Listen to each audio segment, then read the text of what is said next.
Hello everyone, welcome to J sir tutors.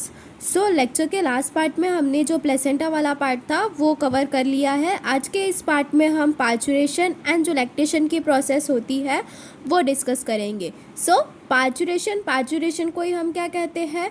Delivery of a baby. Parturition को ही हम क्या कहते हैं? डिलीवरी की जो प्रोसेस होती है उसे हमने क्या कहा है? पार्चुरेशन कहा है। The process of giving birth to baby is known as parturition. अब ये जो पार्चुरेशन की प्रोसेस होती है इसमें बहुत सारी फिजिकल एक्टिविटीज़ जो है वो होती है, like uterine and abdominal contraction. Uterus का कॉन्ट्रैक्शन होता है, देन उसके बाद में एब्डोमेन का कॉन्ट्रैक्शन होता है, देन सर्विक्स जो होता है वो डायलेट करेगा, एंड जो पैसेज ऑफ बॉडी है इसमें बहुत सारे फिजिकल एक्टिविटीज़ शो होती है जिसे हम लोग कलेक्टिवली क्या कहते हैं? लेबर कहते हैं। ये जो जितनी भी फिजिकल एक्टिविटीज़ होती है एक प्रेग्नेंट वूमेन में उसे हमने क्या कहा है? लेबर कहा है। और ये फिजिकल एक्टिविटीज़ कौन कौन सी है? Like uterine and abdominal contraction, dilation of the cervix and passage of a baby are collectively called as labour. And ये जो लेबर में जो पेन होता है उसे हमने क्या कहा है? लेबर पेन कहा है। ठीक है। Parturition, the process of giving birth to baby, is known as parturition. Physical activities like uterine and abdominal contraction, dilation of the cervix and the passage of baby are collectively called as labor. Pain in labor is known as labor pain. Parturition it occurs with neuroendocrine mechanism. Parturition की जो process होती है उसमें हमारा जो nervous system होता है and जो एंडोक्राइन सिस्टम होता है ये दोनों ही रिस्पॉन्सिबल होते हैं। The signal arises from fully form foetus and placenta cause mild uterine contraction. जब फीटस जो है वो फुल्ली डेवलप्ड हो जाता है तो वो क्या करता है? वो सिग्नल्स रिलीज़ करता है एंड देन उसके बाद में जिसकी वजह से जो यूटरस है उसका कॉन्ट्रैक्शन होना स्टार्ट करेगा एंड देन पार्चुरेशन की प्रोसेस होती है। It is accompanied by rise in estrogen-progesterone ratio, increase in oxytocin receptors in uterine muscles. Then उसके बाद में ये जो पार्चुरेशन की प्रोसेस है तब क्या पार्चुरेशन की जो प्रोसेस होती है तब क्या होता है कि जो एस्ट्रोजन प्रोजेस्टेरोन का रेशियो होता है वो बढ़ जाता है। ऑक्सीटोसिन का जो लेवल होता है या फिर जो ऑक्सीटोसिन रिसेप्टर्स होते हैं जो कि कहाँ पर प्रेजेंट होंगे? यूटराइन मसल्स में प्रेजेंट होते हैं, वो भी इंक्रीज़ कर जाएंगे। occurs in neuroendocrine mechanism, occurs with neuroendocrine mechanism. Signals arise from fully formed fetus and placenta cause mild uterine contraction. It is accompanied by rise in estrogen progesterone ratio, increase in oxytocin receptors in uterine muscles. At the end of pregnancy, vigorous contraction and relaxation occurs in myometrium. So जो pregnancy की condition होती है, मतलब जब parturition की process होती है तब जो यूटरस का जो मायोमेट्रियम पार्ट होता है, जो बीच वाला पार्ट होता है, जो बीच वाली लेयर होती है यूटरस की, वो क्या करेंगी? Vigorous contraction and relaxation show करती है जिससे कि जो पार्चुरेशन है उसकी फिर जो प्रोसेस है वो एकम्पलिश्ड हो जाती है। ACTH from pituitary. ACTH क्या है? Adreno corticotrophic hormone from the pituitary gland and corticosteroid hormones from the adrenal gland give signal for contraction of uterus. Uterus के कॉन्ट्रैक्शन के लिए कौन से दो हार्मोन्स जो है वो सिग्नल देते हैं? ACTH that is adreno corticotrophic hormone and corticosteroid hormones जो है वो यूटरस के कॉन्ट्रैक्शन के लिए सिग्नल्स प्रोवाइड करते हैं। This leads to expulsion of baby from uterus and इस वजह से जो बेबी है वो यूटरस से देन धीरे धीरे एक्सपेल्ड आउट होने लगता है। उसके बाद में ये जो पार्चुरेशन की प्रोसेस है वो 3 स्टेप्स में इन्वॉल्व है। पहली कौन सी स्टेप है? Dilation stage, second is expulsion stage and third is after birth. So dilation stage में क्या होता है कि जो यूट्रस है उसमें कॉन्ट्रैक्शन स्टार्ट होगा ऊपर की तरफ से एंड देन धीरे धीरे उसका जो कॉन्ट्रैक्शन है वो बेबी को क्या करेगा? नीचे की तरफ पुश करेगा, सर्विक्स की तरफ। Uterine contraction begins from top and expel the baby towards the cervix. Then उसके बाद में जो बेबी का हेड है वो सर्विक्स के तरफ आ जाएगा एंड सर्विक्स जो है वो फिर क्या हो जाएगा? डायलेट हो जाएगा, जिसकी वजह से जो एमनियोटिक फ्लूइड प्रेजेंट होता है या फिर जो एमनियन प्रेजेंट होता है वो क्या करेगा? रप्चर कर जाएगा। डायलेशन स्टेज में क्या होता है, uterine contraction begins from top and expel the body towards the cervix, baby head comes towards the cervix and the cervix gets dilated which leads to in rupture of amniotic foetus. Next stage हमारे पास में कौन सी आती है, expulsion stage आती है, जिसमें क्या होता है, यूट्रस से जो बेबी है वो एक्सपेल आउट हो जाता है, uterine and abdominal contraction become stronger. Expulsion stage में क्या होता है, जो यूटरस एंड एब्डोमिनल कॉन्ट्रैक्शन है वो बहुत ही ज़्यादा स्ट्रॉन्ग होने लगता है, बहुत ही ज़्यादा कॉन्ट्रैक्ट होने लगता है uterus and abdomen. Normally the head of baby comes out from cervix and vagina in 20 to 30 minute. तो नॉर्मली जो बेबी का हेड है वो सर्विक्स या फिर वजाइना से बाहर कब आएगा, 20 to 60 मिनट्स में जो बेबी का हेड है वो सर्विक्स से बाहर आ जाता है। एंड देन उसके बाद में जो एम्बेलिकल कॉर्ड है उसे हम कट कर देते हैं। देन आफ्टर बर्थ, अगर आफ्टर डिलीवरी की बात करेंगे तो जो बेबी का अम्बेलिकल कॉर्ड है, देन जो बेबी का अम्बेलिकल कॉर्ड है एंड जो प्लेसेंटा है मदर का, उसे फिर हम कट करेंगे। एंड देन ये जो पार्चुरेशन की जो पूरी प्रोसेस है वो कंप्लीट हो जाती है। पार्चुरेशन की प्रोसेस में 3 स्टेजेस इन्वॉल्व है। पहली कौन सी है, डायलेशन, दूसरी एक्सपल्शन एंड तीसरी आफ्टर बर्थ वाली। डायलेशन वाले में क्या होता है कि जो यूट्रस है वो कॉन्ट्रैक्शन शो करेगा ऊपर की तरफ से, जो कि क्या करता है, बेबी को नीचे सर्विक्स की तरफ पुश करेगा। देन धीरे धीरे जो बेबी का हेड है वो सर्विक्स के तरफ आएगा। तब क्या होता है कि जो सर्विक्स है वो डायलेट होने लगता है which leads in rupture of the amniotic foetus. Then उसके बाद में आता है हमारे पास में एक्सपल्शन स्टेज आती है। एक्सपल्शन स्टेज में क्या होता है कि जो यूट्रस एंड एब्डोमेन है वो क्या करेगा, बहुत ही ज़्यादा कॉन्ट्रैक्शन शो करता है, बहुत ही स्ट्रॉन्ग कॉन्ट्रैक्शन शो करता है, जिसकी वजह से क्या होता है कि जो बेबी का हेड है वो सर्विक्स एंड वजाइना के बाहर आ जाएगा within 20 to 60 minutes. And then उसके बाद में जो अम्बेलिकल कॉर्ड है उसे हम क्या करते हैं, कट करते हैं। देन लास्ट स्टेप में आती है हमारी आफ्टर बर्थ वाली, जिसमें क्या करते हैं, बेबी की डिलीवरी होने के बाद में जो अम्बेलिकल कॉर्ड है एंड जो प्लेसेंटा है मदर का, उसे हम क्या करेंगे, कट करेंगे। एंड देन ये जो पार्चुरेशन की प्रोसेस है वो पूरी कंप्लीट हो जाती है। देन लास्ट स्टेप में हमारे पास में क्या आता है, लैक्टेशन वाला पार्ट आता है। लैक्टेशन में क्या होता है, milk production, milk producing glands जो मैमल्स में प्रेजेंट होते हैं वो क्या होते हैं, मैमरी ग्लैंड्स होते हैं। मैमरी ग्लैंड्स जो है they start producing milk at the end of pregnancy by the process of lactation. Lactation क्या होता है, the process of formation of milk is known as lactation. तो लैक्टेशन का फंक्शन कौन परफॉर्म करता है, ह्यूमन फीमेल्स में मैमरी ग्लैंड्स करते हैं, जो कि मिल्क का प्रोडक्शन स्टार्ट करेंगे at the end of pregnancy. जैसे ही प्रेगनेंसी जो है वो धीरे धीरे ख़त्म होने पर आएंगे, तब जो मैमरी ग्लैंड्स है वो क्या करेंगे, मिल्क को प्रोड्यूस करना स्टार्ट करते हैं bye the process of lactation. Prolactin is the hormone responsible for milk production. Milk production के लिए जो हार्मोन रिस्पॉन्सिबल होता है वो कौन सा है, प्रोलैक्टिन है, ठीक है।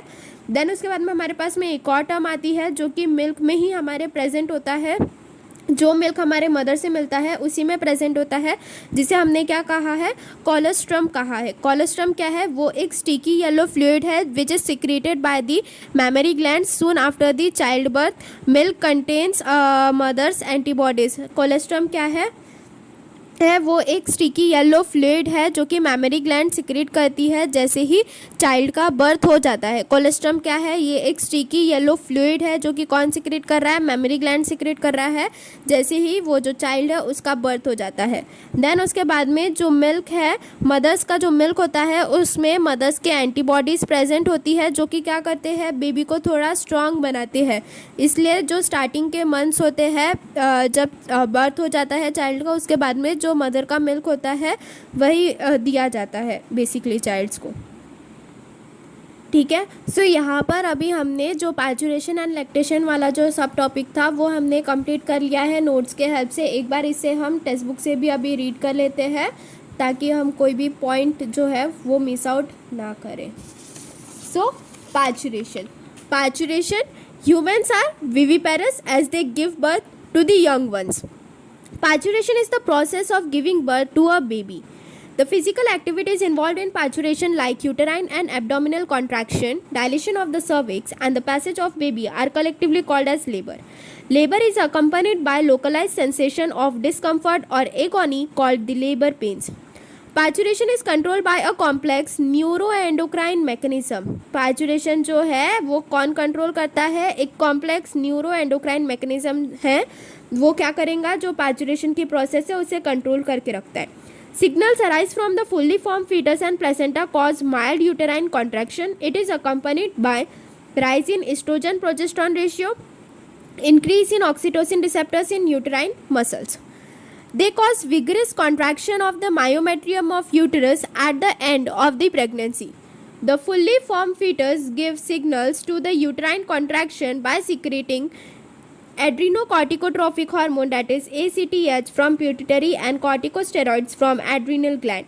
Adrenocorticotropic hormone, it is secreted by the pituitary glands, and corticosteroid hormones जो है they are secreted from the adrenal gland, जो कि क्या करेंगे, सिग्नल्स प्रोवाइड करते हैं जब हमारा जो फीटस है वो पूरा फुल्ली डेवलप्ड हो जाता है.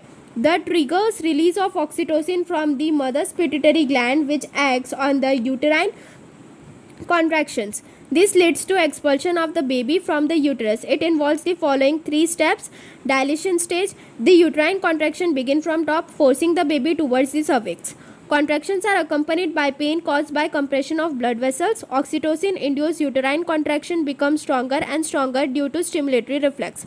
As the baby is pushed down in the uterus, its head comes to lie against the cervix. Cervix gets dilated. The vagina also shows similar dilation.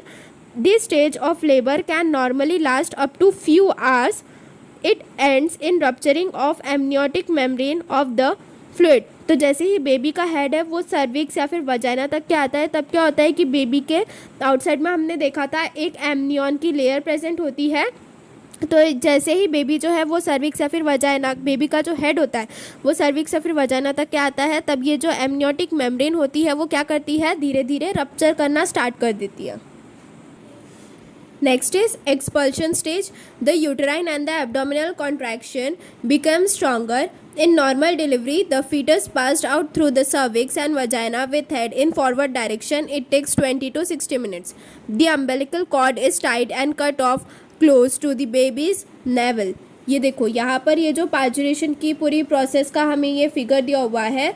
सबसे स्टार्टिंग वाली जो फेस है वो हमारी कौन सी थी, डायलेशन फेस थी. डायलेशन फेस में क्या होता है कि ये जैसे ही बेबी का हेड है वो सर्विक्स एंड वजाइना के क्लोज में आता है, तो सबसे पहले क्या होता है, यूट्रस जो है वो विगरस कॉन्ट्रैक्शन शो करेगा, जिससे कि जो बेबी है वो सर्विक्स की तरफ मूव करने लग जाएगा. अब ये जो बेबी है वो जैसे ही सर्विक्स के तरफ मूव करने लगता है, तब ये जो सर्विक्स है एंड वजाइना है वो क्या होंगे, डायलेट होंगे, जिससे कि फिर एक्सपल्शन स्टेज में क्या होता है कि ये जो बेबी है उसका हेड जो है वो यूट्रस एंड वजाइना के बाहर आने लगता है. एंड जैसे ही फिर बेबी का हेड जो है वो मिनिमम नॉर्मल डिलीवरी वाले केस में तो 20 to 60 मिनट्स में ही जो डिलीवरी की प्रोसेस है वो पूरी हो जाती है.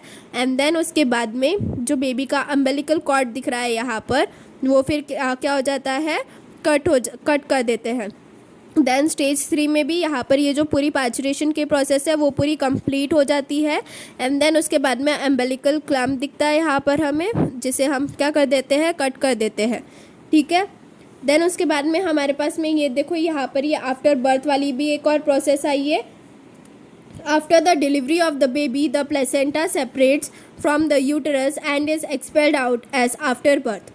Due to severe contraction of the uterus, this process happens within 10 to 45 minutes of the delivery.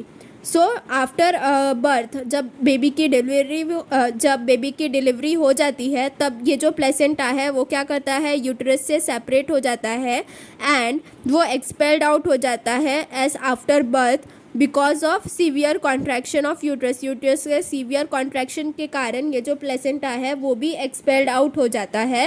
And ये जो एक्सपल्शन की प्रोसेस होती है प्लेसेंटा के, वो 10 to 45 मिनट्स तक की होती है बेबी के डिलीवरी के बाद में. ठीक है. देन नेक्स्ट लास्ट कौन सा हमारे पास में ये टॉपिक बचा है, लैक्टेशन का बचा है. लैक्टेशन में क्या होता है, मिल्क प्रोडक्शन होता है. ठीक है. So lactation, the mammary glands of the female start producing milk at the end of pregnancy. जैसे ही प्रेगनेंसी एंड होने के लिए आती है, तब क्या होता है कि जो मेमोरी ग्लैंड्स होते हैं फीमेल्स में वो क्या करते हैं, मिल्क प्रोड्यूस करना स्टार्ट करते हैं by the process of lactation. Prolactin is the hormone which is responsible for the production of milk. Milk production के लिए कौन सा हार्मोन रिस्पॉन्सिबल होता है, प्रोलैक्टिन रिस्पॉन्सिबल होता है. Lactation helps the mother in feeding the new born baby. अब ये जो lactation that is milk production की प्रोसेस होती है वो क्या करती है, बेबी को, न्यू बॉर्न बेबी को फीड करने में बहुत ज़्यादा हेल्प करती है। The fluid secreted by the mammary gland soon after child birth is called as colostrum. Colostrum क्या है, वो एक ऐसा स्टिकी येलो फ्लूइड है जो कि मेमरी ग्लैंड सिक्रीट करते हैं चाइल्ड बर्थ के बाद में।